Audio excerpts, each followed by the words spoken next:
जी हाँ बच्चों, अगर आप भी आरबीएससी बोर्ड यानी कि राजस्थान बोर्ड के विद्यार्थी हो और क्लास 8 सोशल साइंस यानी कि सामाजिक विज्ञान का पेपर देने वाले हो, तो फिर बच्चों आप एकदम सही जगह पर आ चुके हो, क्योंकि आज की इस वीडियो में 8th क्लास सोशल साइंस कक्षा 8वीं सामाजिक विज्ञान के लिए बोर्ड द्वारा जारी आपका नमूना प्रश्न पत्र सॉल्व करने वाले हैं।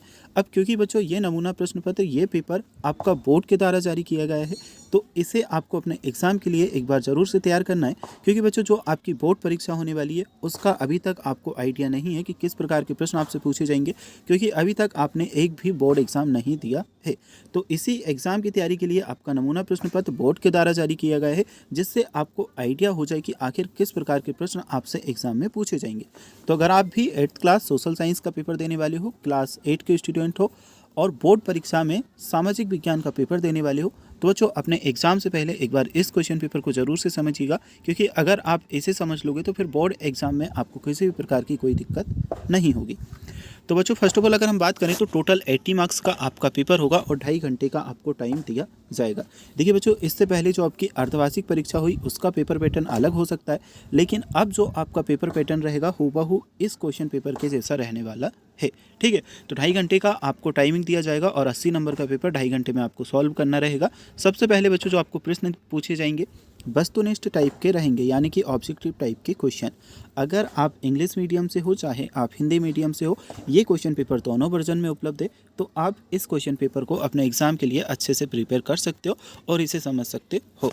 चलिए बच्चों, पहले नंबर की क्वेश्चन से हम सॉल्व करना स्टार्ट करेंगे। प्रत्येक क्वेश्चन आपको अच्छे से समझ आ जाएगा, बस आपको ध्यान लगा करके इस वीडियो को लास्ट तक देखना है। पहले नंबर का अगर हम क्वेश्चन देखें तो इसमें हमसे कहा गया है औपनिवेशिक शाही भारतीय नौसेना ने बगावत की थी। ऑप्शन में बच्चों आवाज आधा 4 ऑप्शन दिए गए हैं। बा वाला ऑप्शन 1946 1946 में शाही भारतीय नौसेना ने बगावत की थी। बा वाला ऑप्शन हमारा सही है। बच्चों ये जो आपको बॉक्स दिया जाएगा इसमें जो भी उत्तर आपका सही रहेगा इसमें आपको लिखना है। जैसे कि इसमें हमारा बा वाला ऑप्शन सही है तो इस बॉक्स में हम ऑप्शन बा लिख देंगे। ठीक है, इंग्लिश के अगर आप विद्यार्थी हो तो बच्चों आपका 1946 बी वाला ऑप्शन सही रहेगा, आपको इस वाले बॉक्स में बी लिखना रहेगा। अब चलिए इसके बाद में देखते हैं सेकंड नंबर का हमारा क्वेश्चन आ जाता है। इसमें हमसे पूछा है प्रति शब्द से तात्पर्य है। तो प्रति शब्द से हमारा तात्पर्य है बच्चों कि ज़मीन को कुछ समय के लिए खाली जब हम छोड़ देते हैं तो इसे हम कहते हैं प्रति भूमि। ठीक है, यानी कि बी सा वाला ऑप्शन हमारा सही है, ज़मीन को कुछ समय के लिए खाली छोड़ना। तो इस बॉक्स में हम सा लिखेंगे। अगर बच्चों इंग्लिश मीडियम से आप हो तो ये नीचे वाले बॉक्स में सी ऑप्शन आपको लिख लेना है, सी आपका सही रहेगा। चलिए तीसरे नंबर के प्रश्न को समझ लेते हैं। इसमें हमसे पूछा गया है मृदा निर्माण का कारक है। तो बच्चों मृदा निर्माण का कारक जैव पदार्थ भी है, मृदा का गठन भी है और जलवायु भी है, यानी कि बच्चों तीनों ऑप्शन हमारे सही हैं। तो द वाला ऑप्शन उपयुक्त सभी हमारा क्या करेक्ट आंसर आएगा। इस बॉक्स में हम ऑप्शन द लिखेंगे। इंग्लिश में all of the above D option आपका सही आएगा। क्वेश्चन नंबर 4 हम देखें तो इसमें हमसे पूछा गया है एक देश का जनसंख्या पिरामिड आधार पर चौड़ा है क्योंकि। इसमें बच्चों आपका ऑप्शन जो है जन्म व मृत्यु दर दोनों ज़्यादा है। आ वाला ऑप्शन बच्चों आपका करेक्ट आएगा। ठीक है, तो आ ऑप्शन हमारा सही है। क्या करेंगे हम आ वाला ऑप्शन यहाँ जो बॉक्स हमें दिया है उसमें लिखेंगे। नेक्स्ट है आदिवासी समुदाय आजीविका के लिए निर्भर थे। तो बच्चों ये वाला जो क्वेश्चन है इसमें मुझे देखिए थोड़ा सा कन्फ्यूजन है और मैं नहीं चाहता कि एक भी क्वेश्चन आपका गलत हो। तो देखिए मेरे हिसाब से इसमें सही उत्तर आपका जंगल पर होना चाहिए, लेकिन इसमें क्योंकि मुझे थोड़ा सा कन्फ्यूजन है तो एक बार आप अपने टीचर से इस क्वेश्चन को कंफर्म कर लीजिएगा और इसका सही उत्तर पता कर लीजिएगा। अगर आप में से किसी को सही उत्तर पता है तो फिर प्रश्न क्रमांक 5 के लिए आप उत्तर कमेंट बॉक्स में हमें बता सकते हैं। चलिए छठे नंबर का प्रश्न हम देखते हैं। बाल श्रम अधिनियम पारित किया गया। तो बाल श्रम जो अधिनियम था बच्चों 1986 1986 को पारित किया गया था। सा वाला ऑप्शन हमारा इसमें सही उत्तर बच्चों हमारा आएगा। इंग्लिश में आपका 1986 आ जाएगा और हिंदी में 1986। मराठा शक्ति को संगठित किया। मराठा जो शक्ति थी इसे सर्वप्रथम शिवाजी जी ने, शिवाजी जो थे वीर शिवाजी, उन्होंने संगठित किया था, यानी कि आ वाला ऑप्शन बच्चों हमारा शिवाजी क्या करेक्ट आंसर इसमें आएगा। चलिए अब अगला क्वेश्चन हम देख लेते हैं। रणथंभौर राष्ट्रीय उद्यान किस जिले में स्थित है। तो बच्चों रणथंभौर राष्ट्रीय उद्यान देखिए जयपुर के भी पास पड़ता है, लेकिन ज़िला यहाँ पर कौन सा आ जाता है, ज़िला जो है सवाई माधोपुर आता है। तो सा वाला ऑप्शन हमारा सवाई माधोपुर क्या करेक्ट आंसर आएगा। इसमें हमें सा ऑप्शन लिखना है। अब बच्चों अति लघुत्तरीय टाइप के प्रश्न हमसे यहाँ पर पूछे गए हैं। कोष्टक में दिए गए शब्दों से उचित शब्द का चयन कर रिक्त स्थानों की पूर्ति हमें करनी है। ऑप्शन में बच्चों हमें जनसंख्या, परिवर्तन, मृदा अनुच्छेद और जन्म दर दिया है। देखिए पहला वाला क्वेश्चन जो आपका है, मृदा के पृष्ठ पर दानेदार कणों के आवरण की पतली परत क्या कहलाती है? तो बच्चों मृदा कहलाती है। इसके बाद में प्रति 1000 व्यक्तियों पर जीवित जन्मों की संख्या जन्म दर कहलाती है। नेक्स्ट है हमारा, संविधान के अनुच्छेद 17 के अनुसार छूआछूत का उन्मूलन किया जा चुका है, तो इसमें अनुच्छेद 17 हमारा आएगा। निश्चित अवधि में जनसंख्या में आए बदलाव को जनसंख्या परिवर्तन कहते हैं, इसमें हमारा जनसंख्या परिवर्तन आ जाएगा। इसी के अकॉर्डिंग बच्चों आप इंग्लिश में भी देख करके और यहाँ पर कर सकते हो, ठीक है। चलिए क्वेश्चन नंबर 10 हम देखेंगे। इसमें बच्चों हमें करना क्या है, मैच द कॉलम्स दिए हैं यानी कि जोड़ी, इसे हमें मैच करना है। फर्स्ट ऑफ ऑल अगर हम देखें तो पहले में हमसे कहा गया है राष्ट्र के सबसे बड़े संसाधन।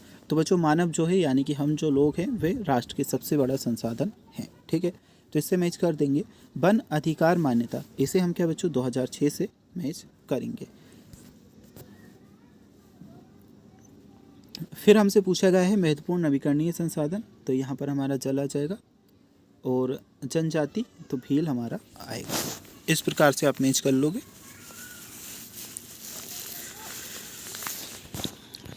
अब इसके बाद में क्वेश्चन नंबर 10 के बाद में क्वेश्चन नंबर 11, इसमें हमें सत्य सत्य बच्चों बताना है। जैसे कि पहले नंबर के प्रश्न को अगर हम देखें, भारतीय संविधान के अनुच्छेद 21 के अनुसार पानी के अधिकार को जीवन के अधिकार का हिस्सा माना गया। तो बच्चों पहला तो हमारा क्या सत्य है, तो सत्य पे हम टिक करेंगे, ठीक है। फर्स्ट वाले में हमारा सही पर टिक करना है। राजस्थान जन आधार योजना 2017 में प्रारंभ की गई थी। बच्चों गलत है, शायद 2019 में हुई थी, बाकी 2017 में तो नहीं हुई, तो आपका क्या असत्य इसमें आ जाएगा। बेटी बचाओ बेटी पढ़ाओ योजना का उद्देश्य बाल विवाह को रोकना है, तो बच्चों सही है, तो सत्य हमारा ऑप्शन इसमें आएगा। नेक्स्ट है भारतीय संविधान 6 से 14 वर्ष की आयु के सभी बच्चों को शिक्षा के अधिकार की गारंटी देता है, यह भी हमारा सत्य है। अब हमें दिया है कंपनी ने अपनी आमदनी बढ़ाने के लिए क्या क्या उपाय किए। आंसर में हम बच्चों ये लिख लेंगे, ईस्ट इंडिया कंपनी ने अपनी आमदनी बढ़ाने के लिए जमींदारी प्रथा लागू की, व्यापार एकाधिकार किया, भारतीय उद्योगों को नष्ट कर दिया और ब्रिटिश वस्तुओं का आयात बढ़ाया, नील व नकदी फसलों की खेती को बढ़ाया और कर शुल्क बढ़ाए, ठीक है। अब लघुत्तरीय प्रश्न दिए हैं, short answer type question. Plassey के युद्ध पर टिप्पणी हमें लिखनी थी। तो बच्चों क्वेश्चन नंबर 13 के लिए पूरा जो आंसर है आप यहाँ से आसानी से नोट कर सकते हो, ठीक है। और इसके बाद में हम देखें तो नेक्स्ट हमारा क्वेश्चन आ जाता है वर्नाकुलर शब्द को परिभाषित कीजिए। इसमें बच्चों हमारा आंसर आएगा वर्नाकुलर शब्द आमतौर पर मानक भाषा के अलग किसी स्थानीय या बोनी के लिए इस्तेमाल किया जाने वाला भारत औपनिवेशिक देशों में अंग्रेज रोजमर्रा इस्तेमाल की स्थानीय भाषाओं और साम्राज्यवादी शासकों की भाषा अंग्रेजी के बीच संपर्क को चिन्हित करने के लिए इस शब्द का इस्तेमाल किया करते थे। फिर इसी के खामे हमें प्रश्न दिया भारत के प्रसिद्ध 4 समाज सुधारकों के नाम लिखिए जिन्होंने महिलाओं की स्थिति में सुधार के प्रयास किए। तो 4 प्रसिद्ध समाज सुधारक जिनके प्रयासों से महिलाओं की स्थिति में सुधार हुआ वे हैं महात्मा ज्योतिबा फुले, सावित्रीबाई फुले, ईश्वरचंद्र विद्यासागर, न्यायमूर्ति महादेव गोविंद रानड़े, ठीक है। नेक्स्ट हम देखते हैं मृदा निम्नीकरण से आप क्या समझते हैं, मृदा संरक्षण के क्या क्या उपाय करेंगे बताइए।